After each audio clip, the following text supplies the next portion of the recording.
Good evening, my Trues, Clues aficionados. I hope that you've all had a good day today. I hope you were all safe out there, paying attention to life's trues, clues around you. And we are in what is today? Day 3, Wednesday. And today's story is older than I am. It was one of the oldest, coldest cases solved by DNA evidence. However, the perpetrator has not been caught. It's even very possible that the perpetrator may be dead in this instance. And the name of the victim is a Coloradoan.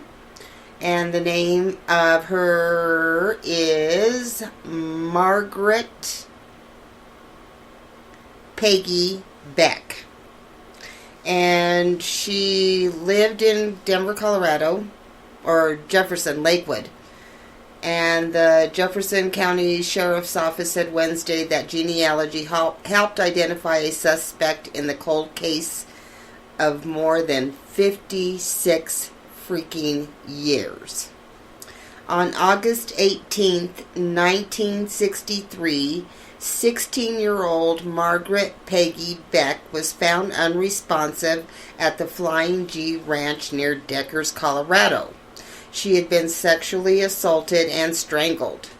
Beck had been a member of the Girl Scouts since she was 9 years old and had been promoted to being camp counselor that summer at the Flying G Ranch Girl Scouts camp near Deckers, Colorado. And that's not too far away from my house. We have to go over there to get our license, to test out for our license or to change your license address, anything like that. Because we're a small town, sometimes you have to travel a little bit to get out there. It's about 30 minutes away going uphill. A beautiful, beautiful drive. Matter of fact, I think I have a Deckers picture. I'll go ahead and post it there. She was really excited to be the counselor. That was her first time doing it.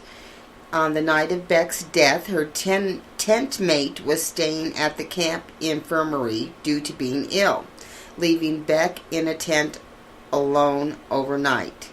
When Beck did not appear at breakfast the following morning, the tent mate returned to the tent where she discovered Beck's body.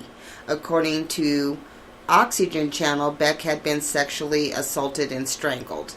At that time, she was still alive. A scout director told police Peggy had gone to bed around midnight following a sing-along. 3 adults and 24 campers were asleep nearby, but the closest tent to where Peggy slept was about 30 feet away. This case has been talked about a lot because, number one, it was a Girl Scout troop. Number two, her tent was like way out there where people couldn't hear her or something happened to her. Maybe they were thinking because the two of them together, but shit. I mean, that's not doing anything as far as bears or anything else that you can be attacked out by there. You need to be in a group circumstance to really feel safe. Peggy had gone to bed around midnight, and then after that, nobody was sure what happened to her. At first, it was believed that she had died of natural causes.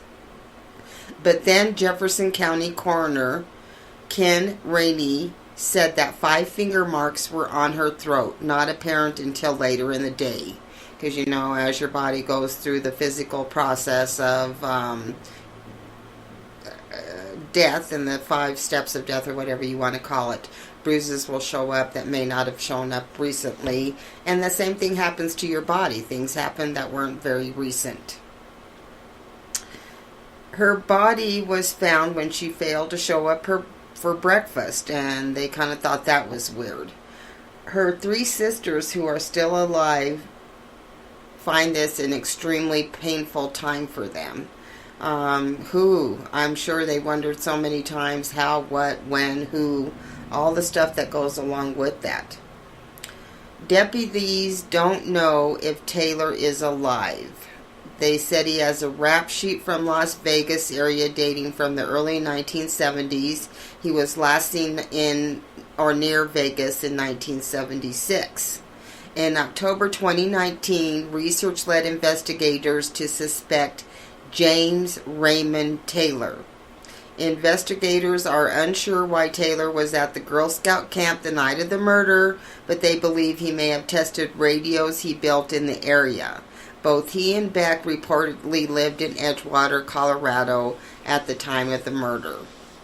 I don't know, now that we're a little jaded as a society, it does make you wonder if he wasn't stalking her and thought that as the perfect opportunity where nobody would suspect him to assault her and do whatever he wanted.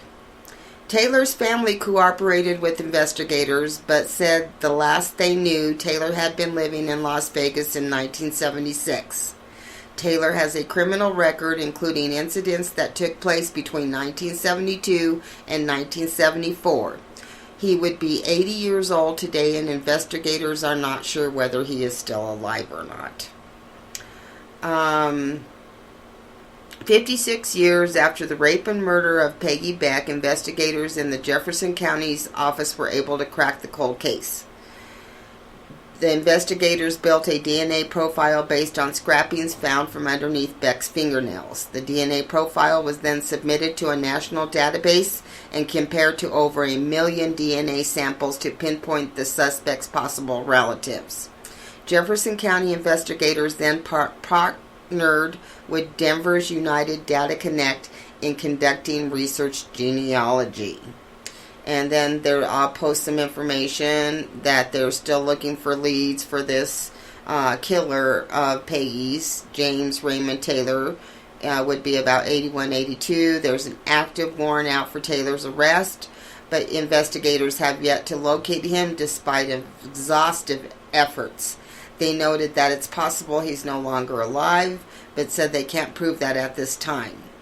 If you have any additional information that you can add to this case in getting this man either not acknowledged as dead or acknowledged as alive so that he can pay for his crimes, call Metro Denver Crime Stoppers 720-913-7867, 720-913-STOP. You can submit a tip online as well, MetroDenverCrimeStoppers.com/anonymous tips. To be eligible for the award and to remain anonymous, tipsters must call the tip line or submit a tip online. Crime Stoppers collect information on unsolved crimes or individuals wanted by police. Callers can remain anonymous and can be eligible for up to a $2,000 reward.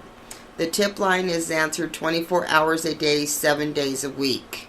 So my Trues, Clues aficionados, if you've seen something, say something, just to put these sisters out of their plight of worry about if this is going to be solved and this man serving justice for the crimes that he committed on an innocent 16-year-old girl.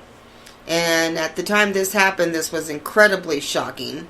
We were considered a cow town back then, and this kind of thing was almost never heard of.